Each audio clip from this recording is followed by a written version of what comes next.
Hello aspirants, vision IAS में आपका स्वागत है।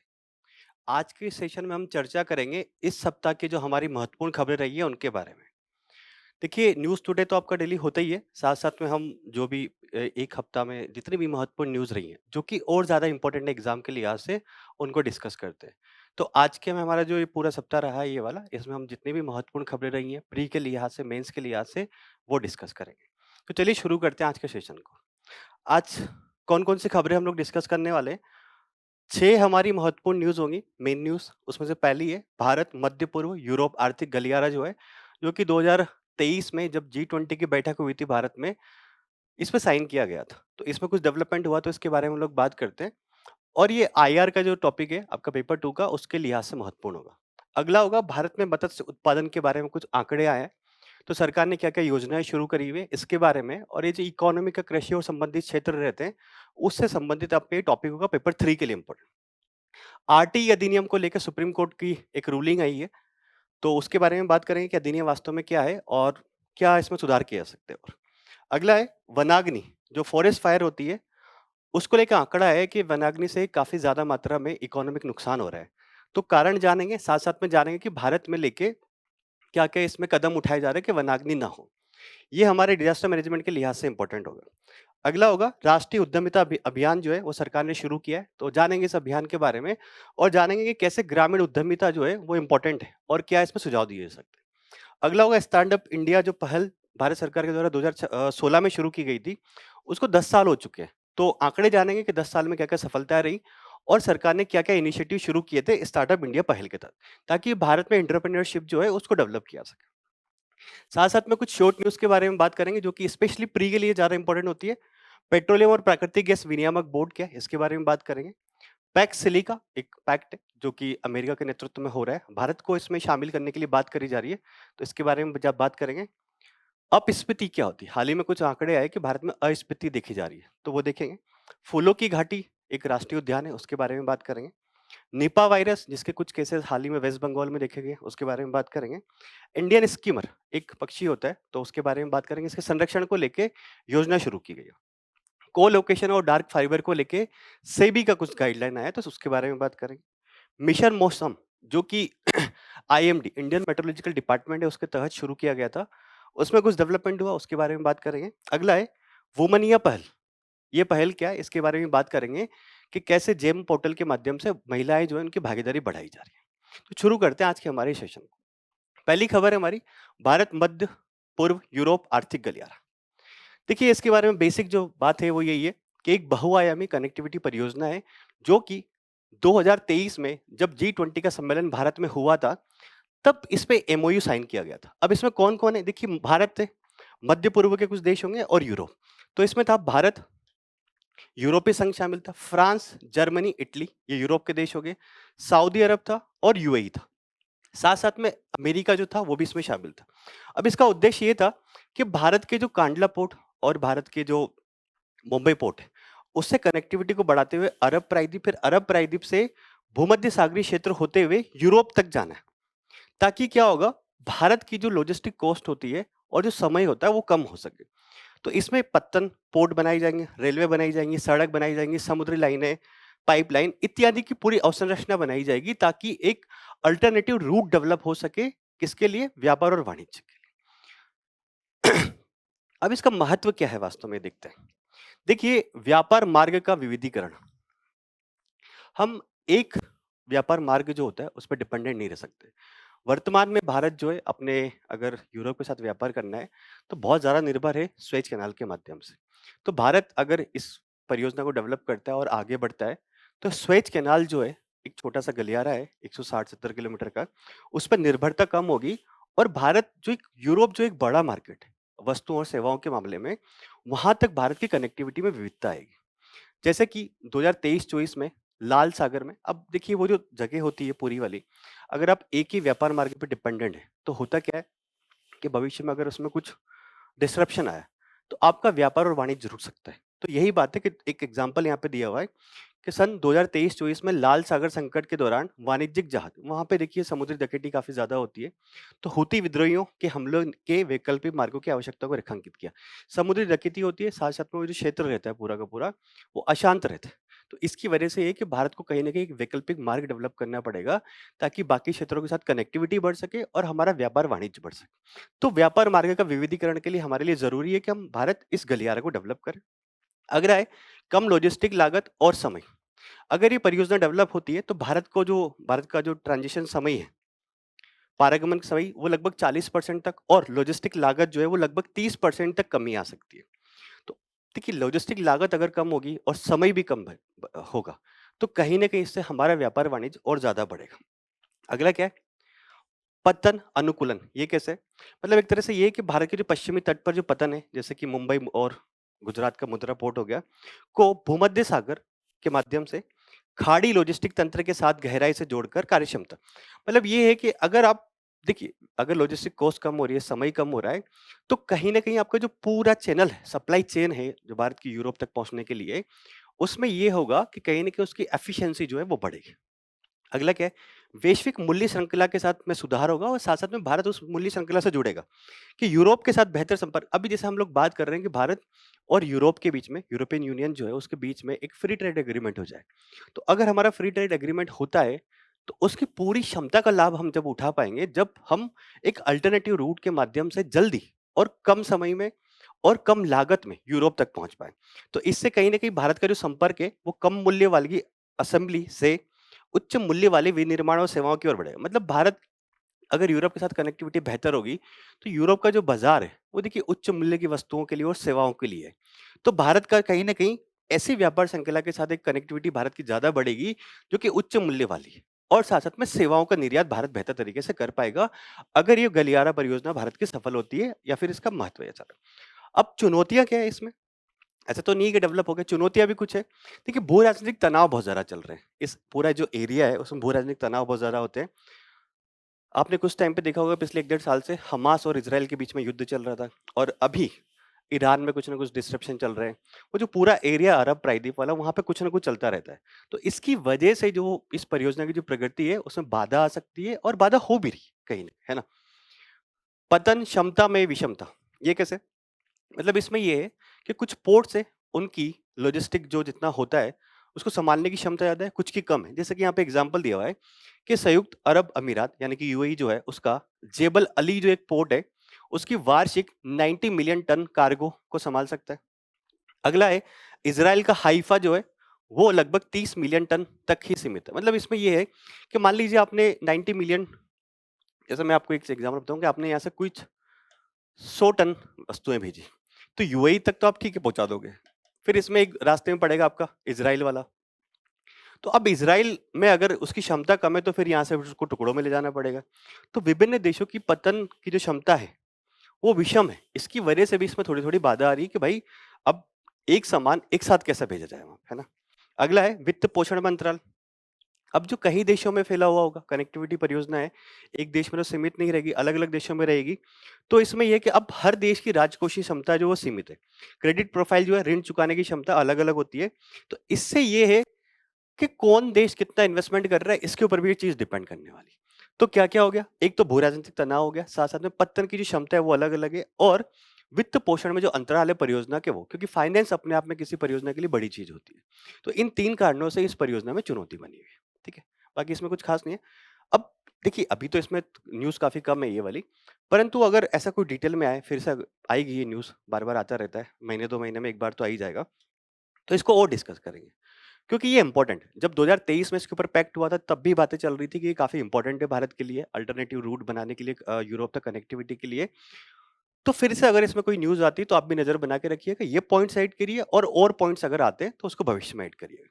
अब दूसरा है हमारा भारत का मत्स्य उत्पादन। देखिए कुछ कुछ आंकड़े हैं। सबसे पहले बेसिक कुछ आंकड़े इसमें दिए हुए कि भारत की जीईबी जो है, उसमें मत्स्य उत्पादन कितना योगदान करता है। तो वो आंकड़े आप इंट्रोडक्शन में लिखेंगे। अगर भारत के मत्स्य उत्पादन क्षेत्र से संबंधित कुछ आते हैं, तो इंट्रोडक्शन में लिखेंगे। जैसे पहले ये हो गया कि भारत जो है विश्व का दूसरा सबसे बड़ा मत्स्य उत्पादक देश है, और वैश्विक मत्स्य उत्पादन का भारत लगभग 8% योगदान देता है, और हमारे लगभग 3 करोड़ मछुआरे और मत्स्य पालन में जो किसान संलग्न है, उनकी आजीविका का एक प्रमुख स्रोत है क्या है? मत्स्य उत्पादन और मत्स्य पालन। और देखते हैं और आंकड़े क्या है? और ये है कि मत्स्य उत्पादन की अगर हम लोग बात करें तो 2013-14 में लगभग ये था 95.79 लाख टन था, जो कि 2024-25 में बढ़कर 197.75 लाख टन हो गया। मतलब लगभग लगभग दुगना हो गया है लगभग ना।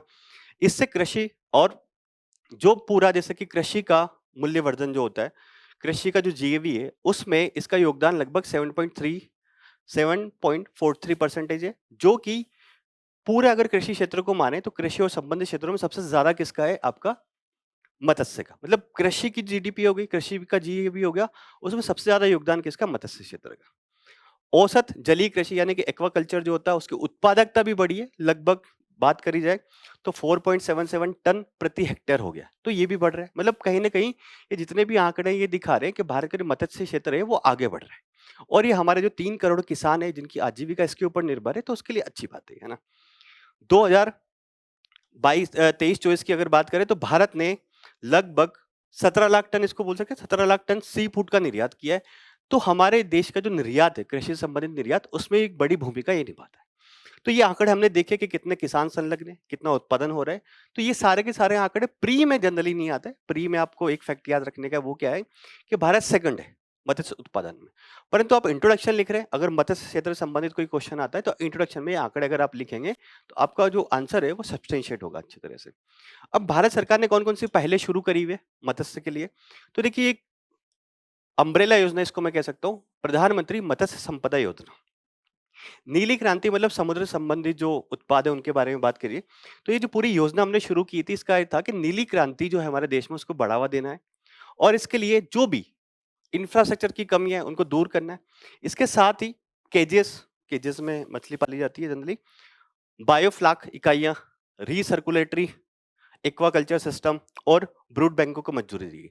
आप सिंपल से एक चीज ध्यान रखिएगा कि ये जो पूरी एक अम्ब्रेला योजना है, इसके तहत ये था कि जो नीली क्रांति है उसका भारत में दोहन करना है, और नीली क्रांति से संबंधित जो भी किसान है उनकी आय को बढ़ाना है, और अवसंरचना संबंधी अगर कोई चुनौती है, वित्त संबंधी कोई चुनौती है, तो इसमें क्या किया जाएगा? उसको एड्रेस किया जाएगा। अब इसी के तहत एक शुरू किया गया था प्रधानमंत्री मत्स्य किसान समृद्धि सह योजना। ये इस योजना की एक उप योजना के तहत इसको शुरू किया गया था 2024 में, और इसमें बोला कि 4 वर्षों के लिए इसको शुरू किया गया है। और केंद्रीय क्षेत्र का, केंद्रीय क्षेत्र मतलब समझ रहे हैं आप, पूरा का पूरा पैसा केंद्र सरकार देगी। और इसके तहत जो है स्पेशल रूप से वित्तीय या फिर तकनीकी हस्तक्षेप, तकनीकी देखिए, अगर आपको गहरे समुद्र में खेती करना, मत्स्य पालन करना है या फिर मत्स्य का दोहन करना है, तो आपको जो बोट है वो आधुनिक तरीके की चाहिए होगी। ऐसा नहीं हो कि आप मत्स्य पालन करते करते आप श्रीलंका के वाटर उसमें पहुंच जाए, वाटर एरिया में पहुंच जाए। तो कहीं ना कहीं उन्नत तकनीकी और वित्तीय सहायता मत्स्य क्षेत्र में काम करने वाले किसानों और मछुआरों को प्रदान करने के लिए प्रधानमंत्री मत्स्य किसान समृद्धि सह योजना भारत सरकार के द्वारा 2024 में इस योजना के तहत स्पेशली शुरू किया गया है, ताकि वित्तीय और तकनीकी सहयोग किसानों को प्रदान किया जा सके। और सेंट्रल सेक्टर स्कीम है, यानी कि पूरा का पूरा पैसा केंद्र सरकार देगी। अगला क्या किया और हम लोग क्या कर रहे हैं? मत्स्य पालन और जलीय कृषि अवसंरचना विकास कोष। मतलब आप समझ लीजिए क्या है अवसंरचना विकास कोष, यानी कि इस क्षेत्र में अवसंरचना को बढ़ाने के लिए फंडिंग दी जाएगी। तो इसकी स्थापना 2018-19 में की गई थी इस फंड कोष की। और समुद्र में जो मछलियां होती है, साथ साथ में अंतर्देशीय जो कि तालाबों के माध्यम से होती है, तो उसमें मत्स्य से संबंधित, फिशरी सेक्टर संबंधित जो बुनियादी सुविधाएं हैं उनका निर्माण करना है। देखिए, अगर आपने मछली पकड़ के लाए और अगर आप उसको वो क्या बोलते हैं, एक तरह से अगर आइस में नहीं रखेंगे तो खराब भी बहुत जल्दी हो जाएगी वो, है ना? तो वो सब अवसंरचना प्रदान करना काफी आवश्यक है, ताकि जो उत्पाद हो रहा है, समुद्री उत्पाद हो रहा है, वो खराब भी ना हो। अगला क्या है? एकीकृत एक्वा पार्क। सरकार ने बहुत सारे एकीकृत एक्वा पार्क शुरू किए, जैसे कि 11 एकीकृत एक्वा पार्क शुरू किए गए, जिनके लिए लगभग 680 करोड़ रुपए की राशि जो है वो स्वीकृत की गई है। एक्वा पार्क मतलब वहां पे स्पेशल रूप से मत्स्य के क्षेत्र में काम किया जाएगा। अगला क्या हो गया? उपग्रह तकनीक का एकीकरण। वो कैसे? मतलब जो पोत संचार होता है, जीपीएस के माध्यम से अगर हमारे किसान देख रहे हैं, मछुआरे देख रहे हैं, तो उनको उपग्रह तकनीक के माध्यम से कहीं ना कहीं रिसोर्सेस के बारे में, ओशन सेट जो एक उपग्रह होता है, वो स्पेशली ये बताता कि समुद्र में किस इलाके में कितने रिसोर्सेज अवेलेबल है, ताकि वहां पर जो मत्स्य मत्स्य है उनका बेहतर तरीके से दोहन किया जा सके। तो भारत सरकार ने 4 मेनली योजनाएं शुरू की, एक सम अप कर लेते हैं। प्रधानमंत्री मत्स्य संपदा योजना, जो कि अम्ब्रेला योजना है, पूरी नीली क्रांति के लिए है। उसके तहत प्रधानमंत्री मत्स्य किसान समृद्धि सह योजना शुरू की गई। अगला है मत्स्य पालन और जलीय कृषि अवसंरचना विकास कोष, यानी कि अवसंरचना के लिए एक विकास करना है तो उसके लिए डेडिकेटेड फंड बनाया गया है। एकीकृत एक्वा पार्क के लिए लगभग 680 करोड़ रुपए अलॉट किए गए हैं। उपग्रह तकनीक का एकीकरण किया जा रहा है ताकि रिसोर्सेज का बेहतर तरीके से पता लग सके। ठीक है, परंतु हमारा जो मत्स्य क्षेत्र है उसके सामने चुनौतियां क्या है? देखिए, पर्यावरणीय चुनौतियां क्या है? अगर आप मत्स्य जो है एक तरह से समुद्री पारिस्थितिकी तंत्र है, उसमें महत्वपूर्ण भूमिका निभाते हैं। अगर आप उसका अनियंत्रित तरीके से दोहन कर रहे हैं तो कहीं ना कहीं पर्यावरणीय नुकसान हो सकता है। तो अत्यधिक मत्स्यन की वजह से पर्यावरणीय नुकसान हो सकता है। बहुत सारे पर्यावास जो होते हैं, अगर आपने बड़े बड़े जाल फेंके तो बड़े बड़े जाल में हो सकता है कि आपका प्रवाल भित्तियां भी फंस जाए। तो इसकी वजह से प्राकृतिक जो पर्यावास होता है जीव जंतुओं का, वो नुकसान हो सकता है। और जलवायु परिवर्तन की वजह से भी कहीं ना कहीं मछलियों की ये जो तादाद है वो कम हो रही है या फिर कुछ एरिया में बढ़ रही है ना। तो क्या क्या है? पर्यावरणीय अत्यधिक मत्स्यन कर रहे हैं बिना सोचे समझे, प्राकृतिक पर्यावास को नुकसान हो रहा है और जलवायु परिवर्तन हो रहा है। अगला क्या है? आर्थिक क्या है? कि बाजार में देखिए, आपने देखा ही होगा, उतार चढ़ाव आता रहता है कीमतों में, तो किसानों को इसका नुकसान होता है। उसके बाद अवैध, असूचित और अनियमित तरीके से क्या होता है? मत्स्यन होता है, पता नहीं लगता, इलीगल तरीके से होता है। आपने बहुत सारी मूवीज में देखा होगा कि इलीगल तरीके से मत्स्यन होता है, तो कहीं ना कहीं इससे भी नुकसान होता है। जो हमारे किसान हैं वो जनरली छोटे किसान ज्यादा है, तो उनकी बाजारों तक पहुंच सीमित होती है। बड़े किसान इसका ज्यादा लाभ ले पाते हैं। सामाजिक मुद्दे क्या है? खाद्य सुरक्षा संबंधित है। अगर इस क्षेत्र में महिलाएं भी काम कर रही तो उनको लैंगिक असमानता, उनको कितनी फंडिंग मिल पा रही, कितनी सहायता मिल पा रही, ये भी दिक्कत है। समुदाय का विस्थापन भी हो सकता है अगर ऐसा कुछ प्रॉब्लम आती है तो वहां पे, है ना, अगर संसाधन खत्म होते हैं। तकनीकी आवश्यकता को क्या है कि अब हमें तकनीकी आवश्यकता ये है कि जो लघु मछुआरे हैं उनकी उत्पादकता को बढ़ाने के लिए जीपीएस टेक्नोलॉजी से उनको लेस करना होगा। सोनार, मोबाइल ऐप जैसी तकनीकों को और अधिक एकीकृत करने की आवश्यकता है हमारे देश में। तो हमने चुनौतियों के माने पर्यावरण, इसमें मत्स्य अत्यधिक हो रहा है, प्राकृतिक पर्यावास को नुकसान हो सकता है। आर्थिक में अवैध, असूचित और अनियमित तरीके से मत्स्यन होता है। बाजार में उतार चढ़ाव आता रहता है।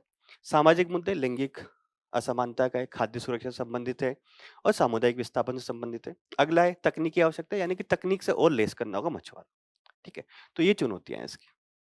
तो ये ध्यान रखिएगा, इंपॉर्टेंट है ना? क्वेश्चन आ सकता है क्योंकि ये पूरा का पूरा हमारे कृषि और संबंधित क्षेत्र जो है, इकोनॉमी में जो टॉपिक दिया हुआ मेंस में, उसके काम का है ना? नेक्स्ट देखते हैं आरटीआई अधिनियम, आरटीई, राइट टू एजुकेशन। देखिए, हाल ही में सुप्रीम कोर्ट की इस हफ्ते रूलिंग आई है। सुप्रीम कोर्ट ने ये बोला है कि उच्च न्यायालय का निर्णय यह है कि आरटी के, राइट टू एजुकेशन जो है, उसके अधिनियम की एक धारा है 12, जिसका एक क्लोज है ए, जिसका सब क्लोज है सी के अनुसार, मतलब देखिए, आरटीआई अधिनियम जब आया था 2009 में, राइट टू एजुकेशन, उसके तहत ये बोला गया था कि सरकार के पास तो सीमित संसाधन है, सभी सरकारी स्कूलों में तो बच्चे नहीं पढ़ सकते, है ना, निजी क्षेत्र की भी जरूरत पड़ेगी। तो ये बोला गया था कि जो निजी क्षेत्र है वो अपने उसमें स्कूलों में 25% जो सीटें हैं वो कमजोर और वंचित वर्ग के बच्चों के लिए क्या रखेंगे? आरक्षित रखेंगे। तो वो आरक्षित नहीं हो रही थी, इस वजह से सुप्रीम कोर्ट ने रूलिंग दी है कि ये होना बहुत जरूरी है कि कमजोर और वंचित वर्ग के बच्चों को 25% का जो क्लोज रखा गया है आरटी अधिनियम की धारा 12, उसका सब क्लोज ए, उसका सब क्लोज सी के अंतर्गत उसको पालन किया जाए, ये सुप्रीम कोर्ट ने बोला है। ठीक है, आपने एक मूवी देखी होगी इंग्लिश मीडियम, अगर आपने देखा होगा, इरफान खान की मूवी थी, उसमें यही कॉन्सेप्ट दिखा है। ये 25% के बारे में उसमें काफी ज्यादा डिस्कस किया हुआ है। मुख्य निर्देश क्या है सुप्रीम कोर्ट के? तो सुप्रीम कोर्ट ने बोला, केंद्र और राज्य सरकारों को बोला कि जो धारा है 12(1) सी को लागू करने के लिए आरटी अधिनियम की धारा 38 के तहत नियम बनाने और उन्हें अधिसूचित करने का निर्देश दिया। मतलब उस धारा को लागू करने के लिए केंद्र सरकार और राज्य सरकार ने नियम बनाए, ऐसा सुप्रीम कोर्ट ने रूलिंग दी है। और इन नियमों का निर्माण के लिए राष्ट्रीय बाल अधिकार संरक्षण आयोग हो गया, जो राष्ट्रीय स्तर पर काम करता है, और राज्य स्तर पर राज्य आयोग जो होते हैं, और राष्ट्रीय और राज्य सलाहकार परिषद जो है, इनसे परामर्श किया जाए। मतलब ये 25% का जो कॉन्सेप्ट है कमजोर और वंचित वर्ग के बच्चों के लिए, उसको लागू करने के लिए आप जो नियम बनाने वाले हो, ऐसे सुप्रीम कोर्ट ने बोला, तो उनको लागू कर नियम बनाने के लिए आप ये जो आयोग है इनका परामर्श लीजिए। अब जो ये जितने भी आयोग है, देखिए, ये जो है राष्ट्रीय बाल अधिकार संरक्षण आयोग और स्टेट के लेवल पे बाल अधिकार संरक्षण आयोग अधिनियम 2005 के तहत ये गठित किया गया था अलग से, है ना? और इनको ये अधिकार दिया गया था कि राइट टू एजुकेशन अधिनियम के तहत आप समीक्षा कर सकते हो, निगरानी कर सकते हो, शिकायतों के निवारण की जिम्मेदारी सौंपी। मतलब केंद्रीय स्तर पर तो राष्ट्रीय हो गया और विभिन्न राज्यों के स्तर पर राज्य हो गया, यानी कि जो दोनों है वो सांविधिक निकाय है, एक अधिनियम के माध्यम से बनाए और इनको जिम्मेदारी सौंपी गई थी कि राइट टू एजुकेशन का अधिनियम है, आप उसकी समीक्षा कीजिए, निगरानी कीजिए और कोई सुझाव देना तो हमें सुझाव प्रदान कीजिए। आगे देखते हैं और क्या, और बात करते हैं राइट टू एजुकेशन अधिनियम के बारे में। तो देखिए हमारे संविधान में ये 86 कॉन्स्टिट्यूशन अमेंडमेंट हुआ था, उसके माध्यम से अनुच्छेद 21 ए डाला गया था। उसके माध्यम से ये बोला था कि जो राइट टू एजुकेशन है वो एक गारंटीकृत मूल अधिकार है ना? और अधिनियम की जो धारा 3 है उसमें ये बोला गया है कि 6 से 14 वर्ष की आयु के जो प्रत्येक बालक को प्रारंभिक शिक्षा पूरी होने के लिए होने तक निकटवर्ती जो भी उसके सबसे पास में स्कूल होगा उसमें निःशुल्क और अनिवार्य शिक्षा जो है वो जरूरी प्रदान करना है। और जो सरकार, जो समुचित सरकार है जो भी होगी और स्थानीय प्राधिकरणों का कर्तव्य है कि वे निकटवर्ती स्कूलों की स्थापना करें। मतलब इस अधिनियम के तहत ये बात डाली गई थी उसमें 2009 का जो एक्ट था कि जो भी समुचित सरकार मतलब केंद्र सरकार, राज्य सरकार या स्थानीय निकाय जो भी है, वो ऐसी उनकी जिम्मेदारी है कि वो बच्चों के लिए निकटवर्ती क्षेत्रों में स्कूल स्थापित करें। ऐसा नहीं कि बच्चों से वहां से 50 किलोमीटर दूर स्कूल है ना? समुचित सरकार और स्थानीय प्राधिकरण को यह भी कर्तव्य था कि वे स्कूल, अवसंरचना और शिक्षक, शिक्षण सुविधाएं इत्यादि उपलब्ध करें। मतलब स्कूल खोलना ही पर्याप्त नहीं है, वहां पे बाकी जो सुविधाएं होती है पढ़ने के लिए वो भी सारी उपलब्ध कराएं। अगला ये था कि निजी स्कूल, जो बात करी गई थी कि 25% जो उनमें सीटें आरक्षित की जाएगी, अगर उनकी प्रतिपूर्ति करनी थी, निजी क्षेत्र बोले कि मेरी तो फीस 100 रुपए, परंतु अगर इनको मैं रख रहा हूँ कमजोर वर्ग के बच्चों को, तो इसका पैसा कौन देगा? तो राज्य सरकार है प्रदान करेगी। ठीक है, राज्य प्रदान करे। आगे बात करते हैं क्या? अब जो सरकार, सुप्रीम कोर्ट का निर्णय आया उसका महत्व क्या है? देखिए महत्व यही है कि बचपन में ही मौलिक समानता और सामाजिक एकीकरण को बढ़ावा देना। मौलिक समानता मतलब यही हो गया एक तरह से कि देखिए अगर कमजोर वर्ग के बच्चे अलग पढ़ रहे हैं, अमीर वर्ग के बच्चे अलग पढ़ रहे हैं, तो कहीं ना कहीं एक एकीकरण नहीं हो पाता देश में, है ना? अलग ही आपने देखा होगा, इस चीज को एक्सपीरियंस भी किया होगा।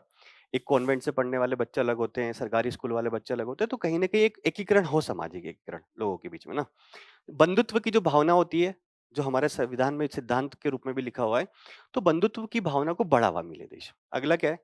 कोठारी आयोग ने एक बात बोली थी, कोठारी आयोग ने बोला था कि समान विद्यालय प्रणाली होनी चाहिए, उसके लिए उस चीज को ये मजबूत करता है। अब इतना तो नहीं हो पाता है कि सारी की सारी जो निजी क्षेत्रों में जितनी सुविधाएं हैं स्कूलों में, उतनी सरकारी स्कूलों में प्रदान कर दी जाए, परंतु अगर 25% का क्राइटेरिया भी फुलफिल हो रहा है तो कहीं ना कहीं इससे ये होगा कि एक समान विद्यालय प्रणाली होगी, बंधुत्व की भावना का विकास होगा, साथ साथ में देश में सामाजिक एकीकरण हो पाए। आगे बात करते हैं। अब कुछ संवैधानिक प्रावधान है जिनके बारे में जनरली प्रीलिम्स में क्वेश्चन आते रहते हैं कि मूल अधिकार के रूप में लिखा ही हुआ है, अनुच्छेद 21 ए में लिखा हुआ है कि सभी जो बालक है 6 से 14 वर्ष के, उनको निःशुल्क और अनिवार्य प्राथमिक शिक्षा का अधिकार है। अनुच्छेद 51 ए का सब क्लोज के, उसमें मूल कर्तव्य में भी ये बोला कि माता पिता का ये कर्तव्य होगा कि वे अपने बच्चे जो कि 6 से 14 वर्ष की आयु को, उनको शिक्षा का अवसर प्रदान करें, ना कि उनको कोई खेती में करवा ले या फिर मजदूरी करवाए। अगला ये जो डीपीएसपी, उसमें भी ये बात लिखी गई है आर्टिकल 45 के तहत कि राज्य को 6 वर्ष, अब देखिए 6 से 14 वर्ष के बच्चों का इंतजाम तो यहाँ कर दिया है, तो 6 वर्ष से कम वर्ष के आयु के जो बच्चे हैं, उनकी प्रारंभिक बाल्यावस्था की देखभाल और शिक्षा के लिए राज्य को कर्तव्य डाला गया है डीपीएसपी के तहत। किसमें? 45, आर्टिकल 45 में। तो आपने एक योजना का नाम सुना होगा, ICDS, integrated integrated child development scheme. इसके तहत ये बात की गई है कि जो 3 से 6 वर्ष के बच्चे होंगे उनको भी एक पूर्व पूर्व पूर्व स्कूली शिक्षा प्रदान की जाएगी, जो जनरली आपने गाँव में देखा होगा आंगनबाड़ी के माध्यम से प्रदान की जाती है। ठीक है? तो ये जो एक्ट है, राइट टू एजुकेशन एक्ट, इसके बारे में नजर बना के रखिए कि इंपॉर्टेंट होता है ये, हर बार सवाल जनरली आता ही रहता है इससे। नेक्स्ट देखते हैं, वनाग्नि एक बढ़ता हुआ आपदा जोखिम। तो देखिए एक रिपोर्ट आई है, इसके बारे में एक बात करें। फॉरेस्ट फायर तो आपको पता ही होगा, जो जंगलों में आग लग जाती है वही होती है। तो एक रिपोर्ट ये आई है 2025 में कि आपदा जोखिम न्यूनीकरण पर वैश्विक मूल्यांकन रिपोर्ट, उसमें ये बोला है कि पूरे वर्ल्ड स्तर पर जो फॉरेस्ट फायर फायर के कारण लगभग 106 बिलियन अमेरिकी डॉलर जो है उनका आर्थिक नुकसान हुआ है फॉरेस्ट फायर की वजह से। तो देखते हैं इसमें क्या क्या है। अब क्या है वास्तव में वनाग्नि? वनाग्नि तो आप सिंपल से समझ चुके हैं कि वनों में अगर आग लग गई तो वो वनाग्नि होगी और वो बड़े स्तर पर फैल जाती धीरे धीरे, है ना? भारत में अभी जैसे गर्मियों का सीज़न आएगा तो आप देखेंगे कि जो हिमाचल और उत्तराखंड के जो क्षेत्र है, वहाँ पे जनरली ऐसी घटनाएँ होती रहती है। ऑस्ट्रेलिया में इवन 1-2 साल पहले बहुत भयंकर आग लग गई थी। पशु-पक्षी और बहुत सारे उनकी मृत्यु हो गई थी उस टाइम पे। तो एफएओ जो संगठन है, खाद्य एवं कृषि संगठन, उसके अनुसार या फिर वो बताता है कि वनस्पति जो होती है, उसमें लगने वाली कोई भी अनियोजित और अनियंत्रित आग, नियंत्रित है तो चलेगा, अनियोजित, अनियोजित मतलब लग गई, नियोजित तरीके से नहीं लगी है और अनियंत्रित आग चाहे उसका स्रोत कुछ भी हो, जो कि सामाजिक, आर्थिक या पर्यावरणीय मूल्यों पर नकारात्मक प्रभाव डालती है। सामाजिक कॉस्ट आती है, उसके आर्थिक कॉस्ट आती है। आर्थिक कॉस्ट तो बता ही रहे कि 106 बिलियन अमेरिकी डॉलर हुई है। पर्यावरणीय मतलब आप समझ ही रहे हैं कि वहां पे पेड़ पौधे और वनस्पति जो उनको काफी ज्यादा नुकसान हो जाता है, जिसके लिए सरकारी नीति के अनुसार शमनकारी प्रतिक्रिया या फिर अन्य कोई कार्रवाई की आवश्यकता होती है।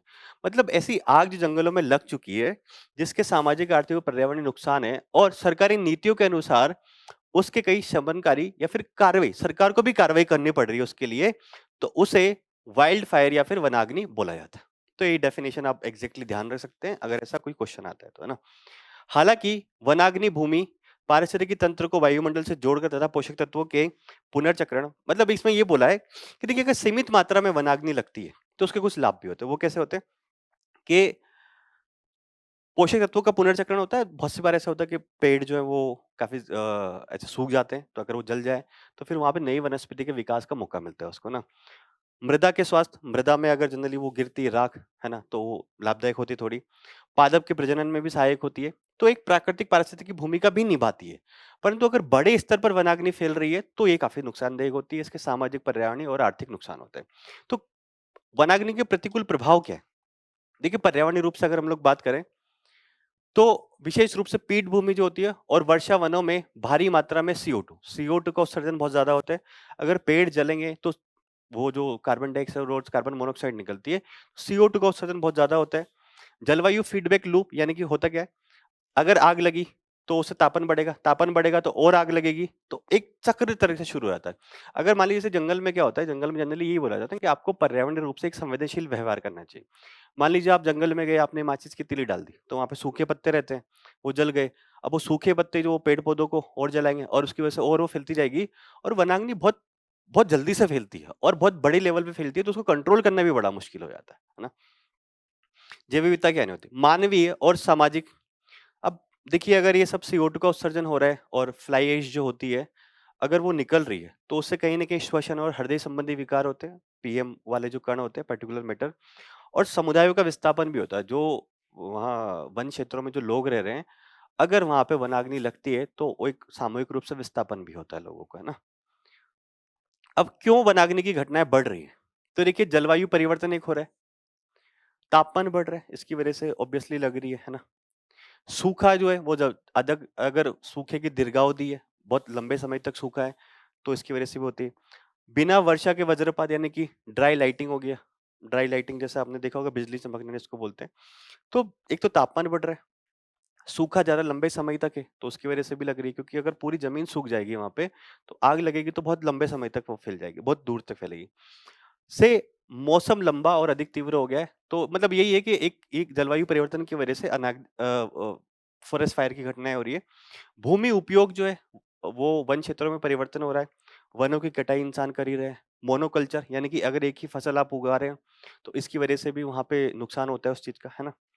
पीठभूमि से अगर वहाँ पे जल है, जल अगर आपने अधिक मात्रा में निकाल दिया तो अगर वहाँ पे नमी नहीं बचेगी, तो कोई भी आग लगेगी तो वो बहुत अधिक मात्रा में फैलेगी, है ना? मानवीय गतिविधियों के कारण होते हैं, आप और हमारे से लोग करते हैं। अनजाने में लगती है या फिर जानबूझकर कृषि अवशेष, बहुत सी बार ऐसा होता है कि किसान खुद भी वहाँ पे जो वन क्षेत्रों में रहते हैं, थोड़े बहुत आग जलाने के लिए, कृषि अवशेष होते हैं उनको जलाने के लिए अगर आग लगाते हैं, तो फिर वो लंबे उसमें फैल जाते हैं, फिर वो कंट्रोल करना मुश्किल हो जाता है।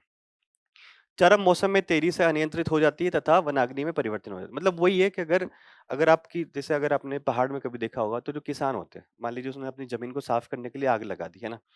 अब वो बहुत सी बार ऐसा होता है कि अनकंट्रोलेबल हो गई। ये सारे कारण देखिए एक साथ ही होते हैं। ऐसा नहीं होता कि मानवीय, अगर मानवीय गतिविधि ये की वजह से भूमि परिवर्तन हो रहा है, वनों की कटाई हो रही है, मनुष्य आग लगा दे रहा है, ऊपर से जलवायु परिवर्तन भी हो रहा है, तो वनाग्नि की घटनाएं जो है वो एक प्राकृतिक की जगह मैन मेड आपदा में बदल जाती है वहां पे, है ना। ईंधन की उपलब्धता, घास, पत्तियां, झाड़ियां जैसे शुष्क एवं निरंतर ईंधन की भारी मात्रा आग से तेजी से फैलने में मदद करती है। मतलब वहाँ पे जो सूखी पत्तियाँ पड़ी रहती है, अगर आप कभी वनों में गए होंगे तो आपने देखा होगा कि ज़मीन पे बहुत सारी सूखी-सूखी पत्तियाँ पड़ी रहती हैं। वो अगर आग लग गई गलती से तो उसको फैलने में बहुत मदद करती है। तो ये सारे के सारे कारण अगर देखे जाए तो एक तरह से रिलेटेड है। मानव की गतिविधि की वजह से अगर उसने जंगल साफ करने के लिए या फिर कृषि भूमि साफ करने के लिए आग लगाई, अनियंत्रित हो सकती है। क्योंकि मानव ने पहले भी पेड़ काट दिए, वहाँ पे जो नमी है उसका पूरा पानी निकाल लिया गया है, पीठभूमि से जल की निकासी ज़्यादा हो गई है, जलवायु परिवर्तन हो रहा है, इसकी वजह से तापमान ज़्यादा है, सूखे की बारंबारता ज़्यादा बढ़ रही है। तो ये सब कारण मिलके क्या करते हैं, वनाग्नि को ज़्यादा बढ़ावा देते हैं। तो भारत सरकार क्या कुछ प्रयास कर रही है वनाग्नि को रोकने के लिए? हाँ, चल रहा है। वनाग्नि पर राष्ट्रीय कार्य योजना बनाई गई है ना? और इसका ये है कि हमें निवारक के रूप में भी काम करना है कि डिटरेंस हो, कि लगे ना आग।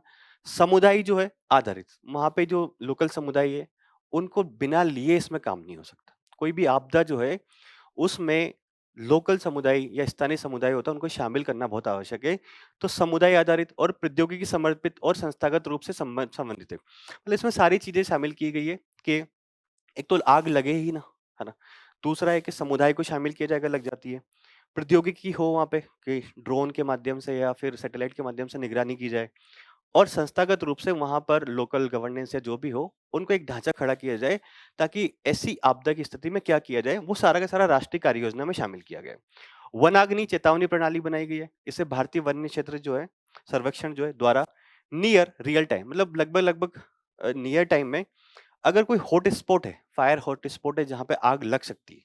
जैसे कि मान लीजिए अब गर्मी का सीज़न आएगा, पता लगे कि इस जगह का तापमान बहुत ज़्यादा है जहाँ पे आग लग सकती है, तो रियल टाइम में वो डाटा प्रोवाइड कर देगा और फिर क्या होगा कि उसके आधार पर एक्ट करना आसान हो जाता है। वन अग्नि जियो पोर्टल, वन अग्नि जियो पोर्टल क्या है? भारत में वनाग्नि के बारे में जानकारी एकल बिंदु मतलब वनाग्नि के बारे में अगर आपको सारी जानकारी चाहिए, तो ये वन अग्नि जियो पोर्टल पे आप चले जाइए, आपको सारी जानकारी वहाँ पे प्राप्त हो जाएगी। अगला क्या है सामुदायिक भागीदारी। अब जो वन संरक्षण अधिनियम है, उसके तहत संयुक्त वन प्रबंधन समितियाँ बनाई गई है और पारिस्थितिकी विकास समितियों के माध्यम से बढ़ावा दिया जा रहा है। अगेन वही स्थानीय समुदाय की कहीं न कहीं वहाँ पे भूमिका एक निर्धारित की जा रही है कि कोई भी आपदा आती है, तो आप उसको कैसे टैकल कर सकते हैं। ठीक है? तो ये भारत सरकार के स्तर पर पहले की जा रही है। नेक्स्ट देखते हैं। अगला है राष्ट्रीय उद्यमिता अभियान। देखिए, हाल ही में राष्ट्रीय उद्यमिता अभियान शुरू किया गया है। इसमें मेनली हम इस न्यूज़ में ये पढ़ने वाले हैं कि जो ग्रामीण उद्यमिता का वास्तव में महत्व क्या है और कैसे इसको बढ़ावा दिया सकते हैं। तो राष्ट्रीय उद्यमिता अभियान शुरू किया मतलब क्या है? उद्यमिता एंटरप्रेन्योरशिप को बढ़ावा देना। इसका उद्देश्य क्या है कि उद्यम संवर्धन पर 50,000 सामुदायिक संसाधन संसाधन व्यक्तियों को प्रशिक्षित करना और जो दीनदयाल उपाध्याय राष्ट्रीय ग्रामीण आजीविका मिशन चल रहा है, उसके तहत 50 लाख एसएचजी सदस्यों को उद्यम विकास प्रशिक्षण प्रदान करना। मतलब ये सिंपल सा आप ध्यान रखिए कि इसका लक्ष्य ये है कि जो ऑलरेडी एसएचजी काम कर रहे हैं और सामुदायिक संस्थान जो काम कर रहे हैं, उनमें लोगों को प्रशिक्षण प्रदान करना है ताकि वे एंटरप्रेन्योरशिप अगर शुरू कर रहे हैं, तो कहाँ से फाइनेंस ले सकते हैं, कैसे मार्केटिंग कर सकते हैं, कैसे अपने प्रोडक्ट को और ज़्यादा से ज़्यादा आगे बढ़ा सकते हैं। ठीक है? तो अब इसमें मेनली हम लोग बात करने वाले कि ग्रामीण उद्यमिता जो होती है, उसका महत्व क्या है? तो ग्रामीण उद्यमिता की अगर बात करें तो महिला सशक्तिकरण में एक बड़ा योगदान दे सकती है क्योंकि हमारी देश की आबादी अब तो 2027 की गणना होने वाली है, जनगणना। 2011 की जनगणना के अनुसार लगभग 70% लोग हमारे देश में कहाँ रहते थे? गाँवों में। और महिलाओं की बड़ी संख्या भी गाँव में रहा करती थी क्योंकि एक तो पलायन भी हो रहा था, पुरुषों को पलायन हो रहा था, तो महिलाओं की आबादी जो है, वो गाँव में ज़्यादा एक तरह से देखने को मिल रही थी। तो उद्यमिता में जो लैंगिक अंतराल है, उसको समाप्त करना है। यानी कि एंटरप्रेन्योरशिप में पुरुष ही केवल आगे नहीं आया, महिला भी आ गया है। उसको लैंगिक अंतराल को समाप्त करने के लिए ग्रामीण उद्यमिता को बढ़ावा बहुत देना ज़रूरी है।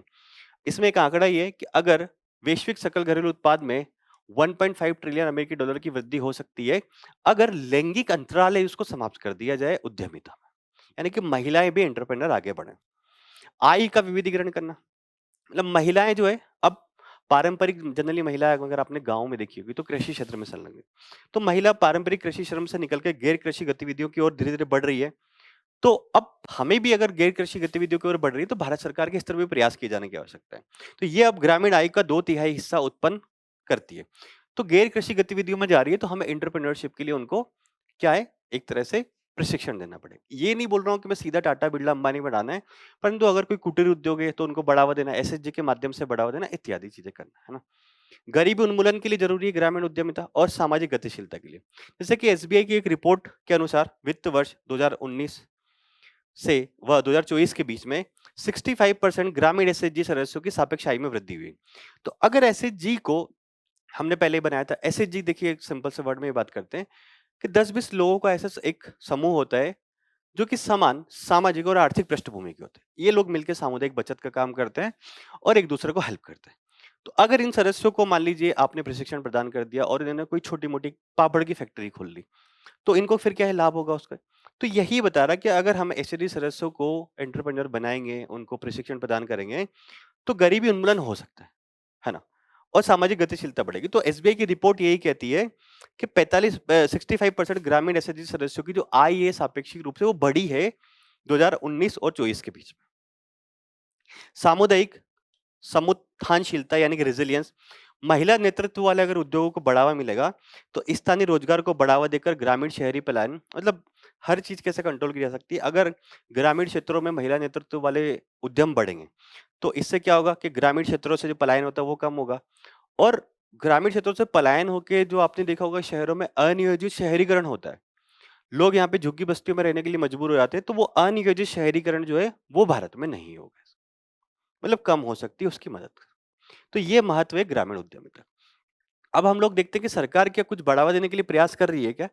तो सरकार ने देखिए वित्तीय सहायता के लिए प्रधानमंत्री मुद्रा योजना शुरू की थी 2016 में, कि बिना किसी जमानत के आपको कोलेटरल फ्री यहाँ से ऋण मिल सकता है। क्योंकि जनरली ये होता ही यही है कि अगर मुझे बिजनेस शुरू करना है, मेरे पास ऐसी कोई संपत्ति तो है नहीं जिसको मैं कोलेटरल रख सकूं वित्तीय संस्थान के पास में। तो सरकार ने बोला कि प्रधानमंत्री मुद्रा योजना के तहत आप एक लिमिट तक पैसा ले सकते हो बिना कोलेटरल रखे। अगला कहता है कुछ लक्षित योजनाएं जैसे राज्य सरकार की तरफ चल रही है, उद्योगिनी योजना जो कर्नाटक सरकार, और महिला कायर योजना। कायर देखिए ये होता है कोयल, इसको जनरली बोलते हैं। आपने कभी नारियल खाया होगा, उसके ऊपर जो रहता है एक नारियल के ऊपर आपने देखा होगा सूखा नारियल, अगर आपने देखा होगा तो उसका नाम मुझे याद है, रेशे टाइप का जो रहता है ना? उन रेशों को उसको कैसे जूट्स के बैग बनाए जाते हैं, कैसे उसको उपयोग में ले सकते हैं, उसके लिए योजना है। तो इन दोनों योजना में विशेष रूप से महिलाओं के लिए वित्तीय सहायता प्रदान की जा रही है, प्रशिक्षण और सब्सिडी वाले उपकरण प्रदान किए जा रहे हैं। इसको अगर आप गूगल करेंगे तो आपको पता लग जाएगा एग्जैक्टली क्या है। नाबार्ड जो है हमारा, इसके तहत कार्यक्रम चल रहे हैं जैसे सूक्ष्म उद्यमिता विकास कार्यक्रम और आजीविका में उद्यम विकास कार्यक्रम। यानी कि भारत सरकार के स्तर पर भी कहीं ना कहीं प्रयास किए जा रहे हैं ताकि ग्रामीण क्षेत्रों में उद्यमिता को बढ़ावा दिया जा सके, साथ साथ में महिला उद्यमिता को ज्यादा बढ़ावा दिया जा सके। ठीक है। अब एक जो बात आई थी शुरुआत में योजना की, उसके बारे में बात कर लेते हैं। दीनदयाल अंत्योदय योजना, राष्ट्रीय ग्रामीण आजीविका मिशन।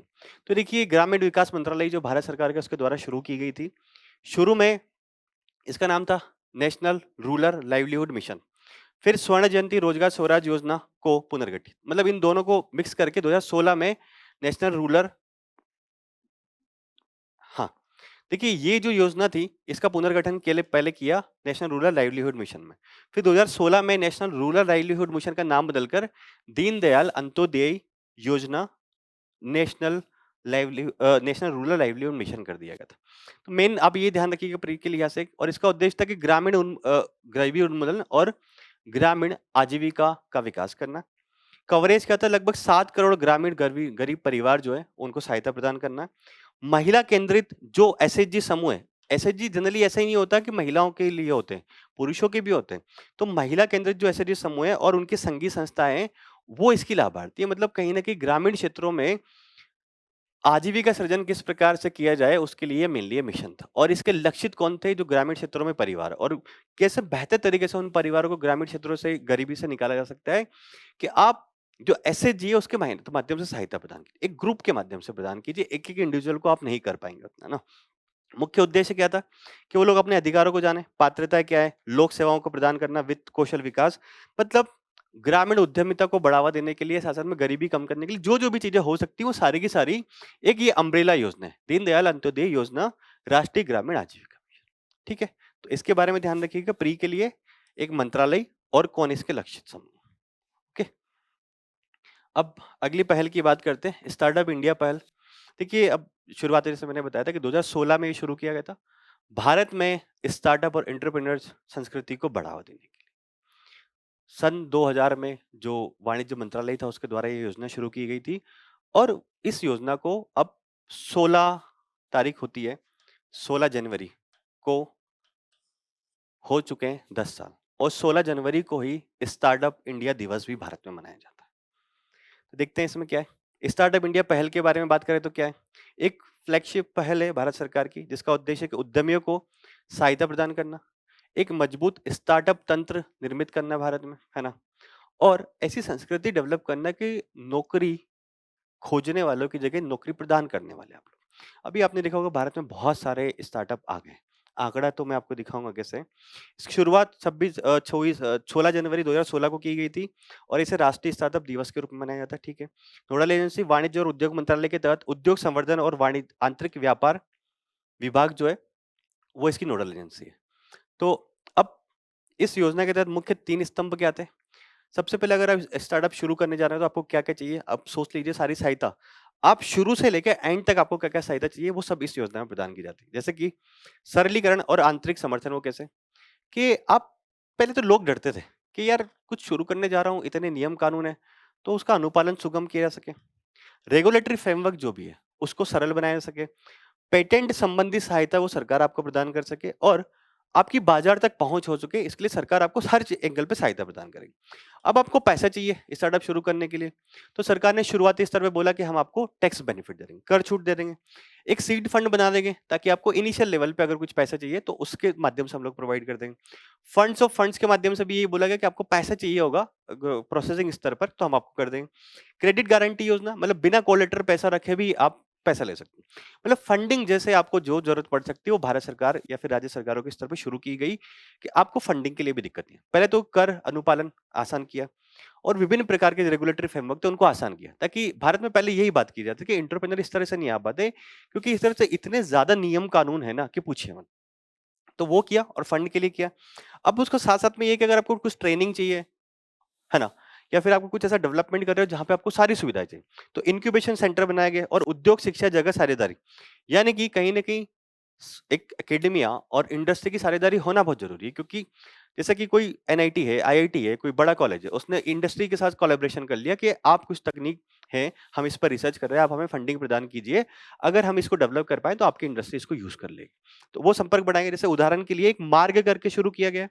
इसका अर्थ ये था कि मेंटरशिप प्रदान करना स्टार्टअप को, एडवाइजरी प्रदान करना, असिस्टेंस को जरूरत प्रदान करना, रेजिलियंस और ग्रोथ किस प्रकार से वो कर सकते हैं, इसके लिए उनको हर स्टेज पे सहायता प्रदान करना। ठीक है, आगे बात करते हैं प्रमुख सक्षमकर्ता और प्लेटफॉर्म। हाँ, प्रमुख सक्षमकर्ता और प्लेटफॉर्म क्या है? स्टार्टअप इंडिया हब के तहत भास्कर। अब भास्कर क्या है? Bharat start up knowledge access registry. मतलब स्टार्टअप को क्या क्या चीजें चाहिए वो सारे का सारा नॉलेज एक जगह रख दिया कि भाई मैं जैसे किसी चीज को लेके स्टार्टअप शुरू करने वाला, मुझे फंड कैसे मिलेगा, कौन कौन सा रेगुलेटरी फ्रेमवर्क किस किसकी मंजूरी लेनी है, सब इसमें डाल दिया आपको।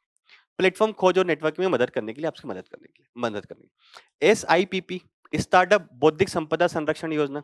अगर स्टार्टअप ने कोई मान लीजिए कोई नई टेक्नोलॉजी डेवलप करी तो बौद्धिक संपदा का संरक्षण कैसे किया जाए, तो उसके लिए पेटेंट आवेदनों को तेजी से ट्रैक करने की सुविधा प्रदान करती है ये आपकी। अगर जैसे मैंने कोई टेक्नोलॉजी डेवलप किया फिर कोई डिजाइन बनाया तो मेरा पेटेंट कहाँ तक पहुंचा कहाँ नहीं पहुंचा उसके लिए मुझे ये स्टार्टअप बौद्धिक संपदा संरक्षण योजना सहायता करती है। अब कुछ आंकड़े देखते हैं कि भारत में क्या है। ये प्री के लिहाज से बहुत महत्वपूर्ण है, ध्यान रखिएगा। भारत विश्व में तीसरा बड़ा स्टार्टअप तंत्र है। ये ध्यान रखिए, पहला कौन है? चाइना, दूसरा अमेरिका, तीसरा भारत।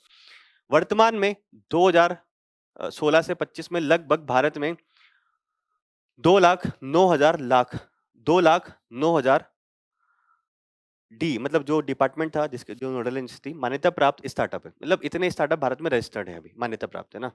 120 से अधिक भारत में यूनिकॉर्न है जिनका मूल्यांकन टोटल अगर उनकी बात की जाए तो लगभग 350 अमेरिकी बिलियन अमेरिकी डॉलर है। रोजगार सृजन और समावेशिता की बात करें कि कैसे स्टार्टअप हेल्प कर रहे हैं, तो इस बीच में जो स्टार्टअप जितने भी उन्होंने लगभग 21 लाख से अधिक नौकरियों का सृजन किया है। अब जोमेटो स्विगी को देख लिया, उन्होंने भी नौकरियों का काफी सृजन किया है ना। लगभग 45% मान्यता प्राप्त स्टार्टअप, यानी कि ये मान्यता प्राप्त स्टार्टअप में कम से कम एक महिला निदेशक या साझेदार है। मतलब लगभग 45 रजिस्टर्ड स्टार्टअप ऐसे हैं जिसमें 45% जिनमें कम से कम एक महिला या तो डायरेक्टर लेवल पे या फिर उसमें पार्टनरशिप में। तो कहीं ना कहीं क्या हो रहा है, समावेशिता लिंगिक समानता की जो हम लोग बात कर रहे थे एंटरप्रेन्योरशिप में वो भी हो दिख रही है यहाँ पे। और लगभग 50% स्टार्टअप जो है वो टियर 2 या टियर 3 जो शहर होते हैं उनमें है। तो ये भी दिख रहा है कि कहीं ना कहीं एक क्षेत्र विकास है वो भी बैलेंस तरीके से हो रहा है कि टियर 2 और टियर 3 शहरों में लगभग 50% स्टार्ट है। जरूरी नहीं कि वो दिल्ली, बॉम्बे या फिर चेन्नई जैसे मेट्रो शहरों में। अब भारत सरकार ने जो एक नोडल योजना शुरू की गई थी उसके तहत कुछ मुख्य पहले हैं वो देख लेते हैं। स्टार्टअप इंडिया पहल जो 2016 में शुरू की उसके तहत ये बोला, इधर से देखते हैं ना। पहला था स्केल कैपिटल, यानी कि स्टार्टअप के लिए फंड्स ऑफ फंड्स बनाया गया कुछ करोड़ का कि आप फंड्स प्रदान कर सकते हैं। प्रारंभिक वित्त पोषण के लिए स्टार्टअप इंडिया सीड फंड योजना बनाई गई। निवेशक तक पहुंच के लिए startup India investor connect programme, अगर मुझे इन्वेस्टर चाहिए तो उसके लिए भी बनाया गया। जोखिम न्यूनीकरण के लिए स्टार्टअप के लिए ऋण गारंटी योजना, अगर ऋण मैं ले रहा हूँ किसी से तो भारत सरकार या राज्य सरकार उसकी गारंटी दे रही है। स्टार्टअप की मेंटरशिप के लिए मार्ग, जिसका फुल फॉर्म हमने देखा था, वो शुरू किया गया। इकोसिस्टम गेटवे यानी कि स्टार्टअप इंडिया हब बनाया गया। प्रतिस्पर्धात्मक संघवाद, स्टार्टअप राज्यों की स्टार्टअप रैंकिंग फ्रेमवर्क जो है उसके तहत रैंकिंग भी प्रदान की जाती है विभिन्न राज्यों की, ताकि जो राज्य है वो प्रोत्साहित हो कि अपने जो क्षेत्र है वहां पर भी स्टार्टअप के लिए अलग अलग काम करे और अलग अलग योजनाएं बनाए।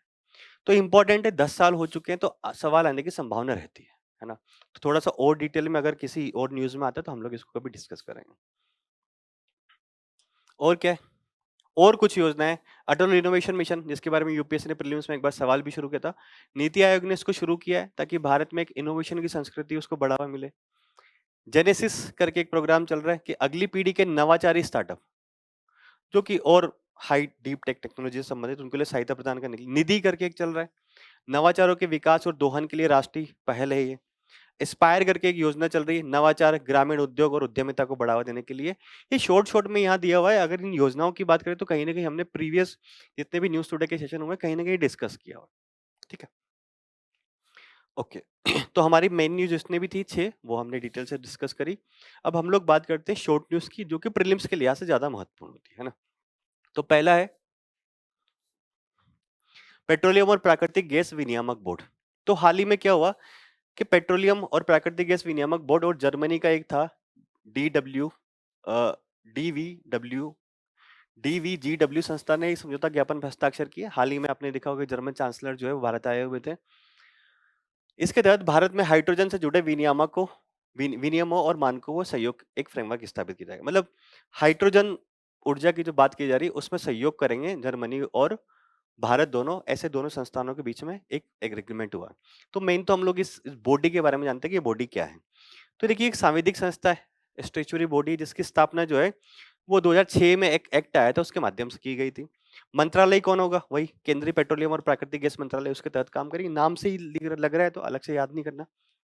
इसका मुख्य कार्य क्या होता है? मुख्य कार्य में आपको एक चीज बताऊंगा वो ध्यान रखिए, बाकी छोड़ दीजिएगा। प्राकृतिक गैस क्षेत्र में निष्पक्ष व्यापार और प्रतिस्पर्धा है उसको बढ़ावा देगा ये। पेट्रोलियम उत्पाद और प्राकृतिक गैस का शोधन करना है, परिवहन करना है, वितरण करना है, उसके लिए काम करेगा। ये आपको ध्यान रखना है।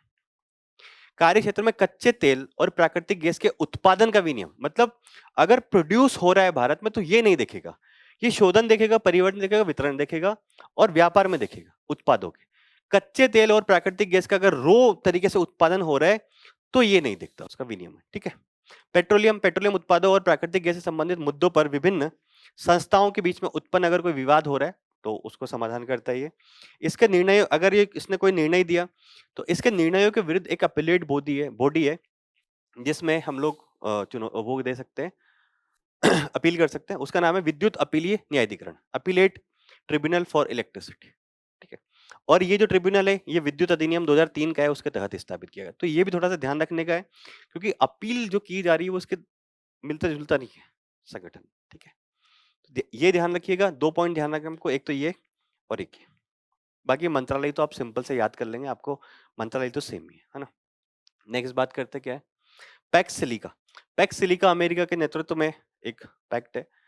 तो भारत में नए राजदूत अमेरिका के, तो उन्होंने बोला कि भारत को भी अगले महीने इसमें आमंत्रित किया जाएगा शामिल होने के लिए। तो क्या है ये देखते हैं। तो ये देखिए यूएसए के नेतृत्व में एक शुरू की गई पहल है जिसका उद्देश्य क्या है, सुरक्षित, मजबूत और नवाचार आधारित प्रौद्योगिकी प्रणालियों का निर्माण करना। यह पहल संपूर्ण प्रौद्योगिकी की आपूर्ति श्रृंखला में शामिल करती है। मतलब देखिए इसका मेन उद्देश्य ये था कि जो भी क्रिटिकल टेक्नोलॉजीज है और क्रिटिकल मिनरल्स है उनमें चीन का अभी दबदबा काफी ज्यादा है, क्रिटिकल मिनरल में तो काफी ज्यादा है। तो चीन चाहे तो पूरी आपूर्ति श्रृंखला उसको ठप कर सकता है। तो अमेरिका ने सोचा कि भाई हम भी कुछ ऐसा अल्टरनेट डेवलप करते हैं ताकि चीन के ऊपर निर्भरता कम रहे। तो उसके लिए तो ये किस किस घटक में शामिल, सेमीकंडक्टर और एआई अवसंरचना के क्षेत्र में काम करेगा एपेक्स सिलिका, अति महत्वपूर्ण खनिज के लिए काम करेगा, ऊर्जा संसाधन के लिए, उन्नत विनिर्माण और उच्च स्तरीय हार्डवेयर के लिए काम करेगा, कंप्यूटिंग और डेटा एनालिसिस, जो भी भविष्य की जो भी टेक्नोलॉजी उनके लिए काम करेगा। तो इसका उद्देश्य ये है कि वर्चस्व वाले देशों पर निर्भरता कम करना और संवेदनशील जो टेक्निक्स है उनकी सुरक्षा सुनिश्चित करना और विश्वसनीय डिजिटल अवसंरचना का निर्माण करना, है ना? अभी इसमें कौन कौन से देश शामिल है? तो जापान है, साउथ कोरिया है, सिंगापुर है, यूके है और इसराइल है। और आपका भारत इसमें शामिल होने के लिए अमेरिका बोल रहा है कि नेक्स्ट ईयर भारत को आमंत्रित करेंगे। तो देखते हैं भारत शामिल होगा नहीं होगा। अगर भारत शामिल होता है तो ये पैक्ट और भी इंपॉर्टेंट हो जाएगा एग्जाम के लिए। ठीक है, नेक्स्ट देखते हैं अपस्फीति क्या है। तो हाल ही में खाद्य कीमतें 2014 के बाद पहली बार अपस्फीति, मतलब एक तरह से नेगेटिव इन्फ्लेशन जिसको बोलते हैं, वो स्थिति में चली गई। तो क्या होती है अपस्फीति? ये सिंपल सा डेफिनेशन है। नकारात्मक मुद्रास्फीति कहा जाता है कि जब वस्तुओं और सेवाओं की जो कीमतें हैं वो निरंतर घटते घटते सामान्य कीमत से कम हो जाती है, तो ये गिरावट देखी जाती है। और इसके प्रमुख कारण क्या है? तो अगर समग्र मांग में गिरावट हो रही है तो अपस्फीति होती है। उत्पादकता ज्यादा होगी, मतलब ज्यादा उत्पादन होने लग गया तो उसकी वजह से हो रही है। या फिर मौद्रिक नीति में कुछ चेंजेस हो रहे हैं, जैसे कि आरबीआई रेपो रेट और रिवर्स रेपो रेट को कम कर रहा है, तो अपस्फीति की स्थिति हो सकती है। तो एक डेफिनेशन है, सिंपल सा, इकोनॉमी में आप पढ़ते होंगे, वो है। नेक्स्ट देखते हैं फूलों की घाटी। देखिए हाल ही में फूलों की घाटी जो हमने बात की है फॉरेस्ट फायर, वहां पे फॉरेस्ट फायर देखी गई है। तो फूलों की घाटी क्या है, ये थोड़ा सा 2-3 पॉइंट बताता हूँ, वो ध्यान रखना। फूलों की घाटी जो है वो यूनेस्को का एक विश्व विरासत स्थल है, प्राकृतिक, है ना। फूलों की घाटी राष्ट्रीय उद्यान के बारे में बात करें तो क्या है, कहाँ है? उत्तराखंड के चमोली जिले में। और नंदा देवी जैव मंडल आरक्षित क्षेत्र जो है के 2 कोर एरिया में से एक है। नंदा देवी जैव मंडल आरक्षित क्षेत्र, उसके 2 कोर एरिया है, उसमें से एक ये है और दूसरा क्या है? नंदा देवी राष्ट्रीय उद्यान। नंदा देवी जैव मंडल आरक्षित क्षेत्र है, उसमें 2 एरिया है, एक है फूलों की घाटी राष्ट्रीय उद्यान, दूसरा है नंदा देवी राष्ट्रीय उद्यान। नंदा देवी जैव मंडल आरक्षित क्षेत्र के बारे में अगर बात करी जाए तो ये यूनेस्को के man and biosphere reserve programme जो चलता है उसका हिस्सा है। अगला क्या है? दोनों कोर समाहित रूप से जास्कर और महान हिमालयी पर्वत श्रेणियों के बीच स्थित है। मतलब ये बोला है कि ये जो दोनों है, नंदा देवी राष्ट्रीय उद्यान और फूलों की घाटी राष्ट्रीय उद्यान, कहाँ पर स्थित है? जो हिमालय की पर्वत श्रृंखला है जास्कर और महान हिमालय की जो पर्वत श्रेणियां है उनके संक्रमण क्षेत्र जो है, ट्रांजिशन क्षेत्र, वहां पर स्थित है ना। वन प्रकार कौन कौन से है? अल्पाइन यहाँ पे पाए जाते हैं, मुख्यतः भोजपत्र। और वनस्पतियां रोडेंड्रोन, ब्रह्मा कमल, ब्लू पापी, कोबरा लिली और सेक्सिफ्रेज आदि। जीव जंतु में हिम तेंदुआ, एशियाई काला भालू, हिमालयी कस्तूरी मृग, भूरा भालू, बुलशिप, ये सब याद नहीं करना, ये याद रखिएगा। ठीक है, आगे बढ़ते हैं। Nipah virus. निपाह वायरस के जो केस है वो वेस्ट बंगाल में देखे गए, तो इसके बारे में बात कर लेते हैं। निपाह वायरस देखिए जूनोटिक बीमारी है। जूनोटिक बीमारी मतलब जो पशुओं से होती है। 2 बात आपको ध्यान रखनी है, एक तो जूनोटिक बीमारी है यानी कि जानवरों से जानवरों से मनुष्य में होता है। यह चमगादड़ या सूअर जैसे जानवर के संपर्क से, संक्रमित भोजन से, या फिर एक संक्रमित मनुष्य से दूसरी, यानी कि कम्युनिकेबल है। मेरे को हो रहा है तो आपको हो सकता है ना। अगला है लक्षण क्या होते हैं। कभी कभी हो सकता है कि इसके लक्षण नहीं आए, और अगर फिर आता है तो फिर तीव्र श्वसन लेने में या फिर आपको श्वास लेने में दिक्कत आ सकती है। प्राण घातक मस्तिष्क ज्वर हो सकता है, इंसेफ्टिलाइसिस जिसको बोलते हैं, वो आपको हो सकता है। प्राकृतिक होस्ट इसका कौन होता है? इसमें होता है ब्रूट फ्रूट बेट्स, यानी कि चमगादड़ में होता है। ये एक चीज और ध्यान रखनी है कि इसके लिए अभी वर्तमान में कोई विशेष दवा या फिर वैक्सीन उपलब्ध नहीं। ऐसी बीमारियां ज्यादा नुकसानदेह हो जाती है जिसके लिए कोई विशेष दवा या फिर वैक्सीन उपलब्ध नहीं। तो क्या क्या ध्यान रखना है? जूनोटिक है, कम्युनिकेबल है, और ये 3 पॉइंट आपको ध्यान रखने हैं। जूनोटिक, कम्युनिकेबल, एक मनुष्य दूसरे मनुष्य में हो सकता है, और इसके लिए वर्तमान में कोई वैक्सीन और कोई दवाई ऐसी उपलब्ध नहीं। अगला बात करते हैं, इंडियन स्कीमर एक प्रकार का पक्षी है। तो इंडियन स्कीमर के संरक्षण के लिए बॉम्बे नेचुरल हिस्ट्री सोसाइटी है, उसने एक परियोजना शुरू की है। तो बॉम्बे नेचुरल हिस्ट्री सोसाइटी के बारे में हल्का सा बताया हुआ है कि भारत की बहुत पुरानी सोसाइटी है, 1883 में इसका गठन हुआ था और भारत के सबसे बड़े गैर सरकारी संगठनों में से एक है। यह जैव विविधता के संरक्षण और अनुसंधान में काम करते हैं। तो इंडियन स्कीमर क्या है, ये एक ध्यान रखिएगा, ये देशज है, नेटिव रेंज है, मतलब कहाँ कहाँ प्राकृतिक रूप से ये पाया जाता है। तो दक्षिण एशिया में मुख्य रूप से भारत, क्योंकि भारत की बात करें तो होगा ही, बांग्लादेश, पाकिस्तान, साथ ही नेपाल में आवा, मतलब भारत में नेटिव है, ये ध्यान रखना। इसकी विशेषता चोंच इसकी विशिष्ट होती है। चोंच इतनी बड़ी होती है कि ये पानी पे उड़ते हुए मछलियों और शिकार को पकड़ लेता है ना? पर्यायवास, यह पक्षी मुख्य रूप से बड़ी, रेतीली और तराई भूमि में बहने वाली नदियों के पास में पाया जाता है। इसके अलावा ये झीलों और दलदली और नदी मतलब जहाँ पे थोड़ा बहुत पानी होता है वहाँ पाया जाता है, इतना ध्यान रखिएगा। संरक्षण की स्थिति इंडेंजर्ड, ये भी ध्यान रखना है। तो क्या-क्या ध्यान रखना है? एक तो नेटिव है भारत का, ये चोंच का थोड़ा-सा ध्यान रख लीजिएगा और इंडेंजर्ड, ये 3 चीज़ आपको ध्यान रखनी है, ठीक है? और संरक्षण के लिए परियोजना किसने शुरू की? बॉम्बे नेचुरल हिस्ट्री सोसाइटी ने, जो कि भारत का सबसे पुराना एक तरह से गैर सरकारी संगठन माना जाता है और बड़ा भी। अगला बात करते हैं, कोलोकेशन कोलोकेशन और डार्क फाइबर। देखिए हाल ही में सीबी ने कुछ ऐसे अनुमति दी है कोलोकेशन और डार्क फाइबर के लिए। तो क्या है कोलोकेशन? कोलोकेशन का सिंपल सा अर्थ ही है कि ब्रोकर्स जो होते हैं, आपने शेयर मार्केट का भी खेला, जरोदा हो गया, है ना? ग्रो हो गया, ग्रोक हो गया। तो ब्रोकर्स को स्टॉक एक्सचेंज जो होते हैं, जैसे एनएससी का स्टॉक एक्सचेंज हो गया, नेशनल स्टॉक एक्सचेंज का जो परिसर है, जहां पे वो काम कर रहे हैं, उन्हीं परिसर में ब्रोकर को अपने सर्वर स्थापित करने की क्या अनुमति प्रदान करना।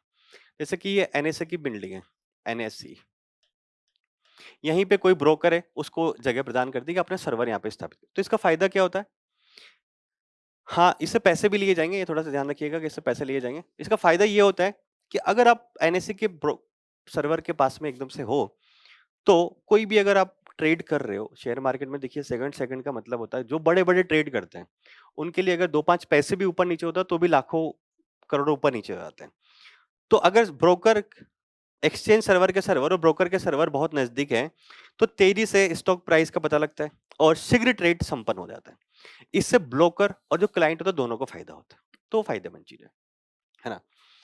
तो ये क्या है? कोलोकेशन। कोलोकेशन मतलब एनएससी के पास ही आपका ब्रोकर होगा, ठीक है? आप कभी शेयर मार्केट का ट्रेड करेंगे तो आपको पता लगेगा अच्छे से। और भी और क्या है? Dark fibre. डार्क फाइबर वो है जो फाइबर लाइनें तो बिछाई जा चुकी है, परंतु अभी तक उपयोग में नहीं हो रही। सिंपल वर्ड, आगे देखते हैं। डार्क फाइबर को अनलिट फाइबर भी कहा जाता है। यह ऐसा ऑप्टिकल फाइबर है जिसे बिछाया तो गया है परंतु अभी तक उपयोग में नहीं किया है। यह किसी भी सक्रिय उपकरण से नहीं जुड़ा हुआ होता है, या इसके ना तो कोई डाटा संचारित किया होता है, ना ही कोई सेवा उपलब्ध कराई जाती है। तो अब ये जो जिसका उपयोग नहीं किया जा रहा है, तो फिर क्या वित्तीय बाजारों में उपयोग किया जा सकता है? तो अगर जिसका उपयोग नहीं किया जा रहा है किसी के द्वारा, तो अगर फाइनेंशियल ट्रांजैक्शन में इसको उपयोग करेंगे तो तेजी से डाटा ट्रांसफर होगा। तो ये सेबी ने इसकी भी मंजूरी प्रदान की है। इसका उपयोग 2 बिंदुओं के बीच उच्च गति पर डाटा भेजने के लिए किया जा सकता है। तो डार्क फाइबर क्या है? जो बिछाया जा चुका है परंतु इसका उपयोग नहीं किया जा रहा। ठीक है? मिशन मौसम की बात करते हैं। तो आईएमडी जो है, ये मिशन मौसम पहले से चला है। तो आईएमडी ने 4 प्रमुख महानगरों में 200 स्वचालित मौसम स्टेशनों की तैनाती की है और के साथ अपना 151वां स्थापना दिवस मनाया, और यह मिशन मौसम के तहत। तो आईएमडी के बारे में पहले बताया, इंडियन मेट्रोलॉजिकल डिपार्टमेंट है। भारत का जो जितना भी मौसम से संबंधित काम होगा वो सारा दिखता है ना। बहुत पुराना संगठन है, 1875 में इसकी स्थापना की गई थी। पृथ्वी विज्ञान मंत्रालय जो है उसके अंतर्गत आता है, मुख्यालय नई दिल्ली में। और मौसम से संबंधित डाटा, कोई खास इसका उद्देश्य याद रखने की जरूरत नहीं। मौसम, मिशन मौसम क्या है? अब अपने देश में मौसम कैसा रहने वाला है, मौसम या फिर जलवायु से संबंधित विज्ञान, अनुसंधान और सेवाएं इत्यादि के काम, नाम से ही कुछ योजना और प्लान्स का पता लग जाता है। ये थोड़ा सा ध्यान रखिएगा कौन कौन इसको क्रियान्वित कर रहे हैं। भारत मौसम विज्ञान विभाग और भारतीय उष्णकटिबंधीय मौसम विज्ञान, जो कि पुणे में संस्थान, और मध्यम अवधि मौसम पूर्वानुमान के लिए राष्ट्र केंद्र, ये तीन, ये अगर इसमें कुछ ध्यान रखने का तो ये ध्यान रखिएगा कि 3 संस्थान मिलकर मिशन मौसम को चला रहे हैं। राष्ट्रीय आईएमडी तो है ही सी, साथ साथ में भारतीय उष्णकटिबंधीय मौसम विज्ञान संस्थान जो कि पुणे में स्थित है वो चला रहा है। मध्यम अवधि मौसम पूर्वानुमान के लिए राष्ट्रीय केंद्र, ये तो 3 मिलकर चला रहा है। ठीक है? नेक्स्ट क्या है? वुमन या पहल, वो गाना हो आपने सुना होगा। तो एक है जेम पोर्टल ने वुमन या पहल के 7 वर्ष पूरा होने पर उत्सव मनाया। तो आप, अच्छी बात है। जेम पोर्टल का अर्थ क्या है? देखिए कि सरकार जैसे बहुत सारी खरीदारियां करती है, तो पहले उसमें पारदर्शिता नहीं हुआ करती थी। तो जेम पोर्टल एक डेडिकेटली बना है कि एक लिमिट तक अगर आपको खरीदारी करनी है विभिन्न सरकारी विभागों को, तो जेम पोर्टल के माध्यम से करें। जेम पोर्टल पे विभिन्न चीजें कंपनी रजिस्टर्ड होती है, फिर इनके माध्यम से सरकार खरीद कर लेती है।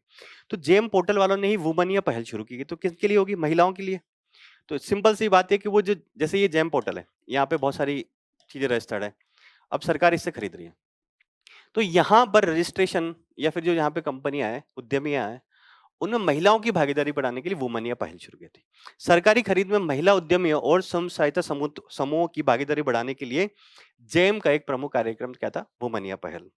ये बिचौलियों की उपेक्षा करते हुए प्रवेश संबंधी बाधाओं को कम करते हुए प्रत्यक्ष, पारदर्शी और पूरी तरह से डिजिटल प्रदान करते हैं। समझ गए ना आप? जेम पोर्टल है, यहाँ पे बहुत सारी कंपनियां रजिस्टर्ड है। इसमें यहाँ पे इनमें महिलाओं की भागीदारी बढ़ाना ताकि सरकार की खरीदारी में महिलाएं भी आ सके और बिचौलियों कम हो जाए। ऐसा नहीं हो कि महिलाएं जो है वो पहले यहाँ किसी को बेच रही है फिर यहाँ है, डायरेक्टली यहाँ क्यों नहीं बेचे, है ना? तो आंकड़ों के अनुसार क्या इसका लाभ हुआ, थोड़ा सा देख लेते हैं। 7 वर्षों में उपलब्धियां क्या है? 14 जनवरी तक जेम पोर्टल पर 2 लाख से अधिक महिला नेतृत्व वाले एमएसएमई जो है वो रजिस्टर्ड है, तो बड़ी बात है। इन्होंने 80,000 करोड़ से अधिक की सार्वजनिक खरीद ऑर्डर प्राप्त किया, मतलब सरकार से लगभग सरकार के संस्थानों से 80,000 का ऑर्डर इन्होंने प्राप्त किया, तो बड़ी बात है। जेम के कुल ऑर्डर मूल्य का लगभग 4.7 है। अब वैसे तो आंकड़ों के हिसाब से देखा जाए तो कम है, परंतु भागीदारी तो बढ़ ही रही है। जेम ने जितना भी मंगाया है उसका 4.7 वुमन पहल के माध्यम से महिलाओं के रजिस्टर से आया है। आंकड़ा कम है परंतु बढ़ रहा है धीरे धीरे। ठीक है, महिलाओं की भागीदारी भी बढ़ रही है सार्वजनिक खरीद में, जो सरकार खरीदती है। ठीक है, ओके। तो आज आपका जितना भी मेन न्यूज था पूरे वीक का, जो भी इंपॉर्टेंट था एग्जाम के लिए, आज से मेन न्यूज और शॉर्ट न्यूज वो सारे हमने डिस्कस करी। उम्मीद है ये सेशन आपकी तैयारी के लिए लाभदायक होगा और ऐसे ही अन्य और सेशन देखने के लिए जुड़े रहिए विजन है इसके साथ। Thank you so much and all the best.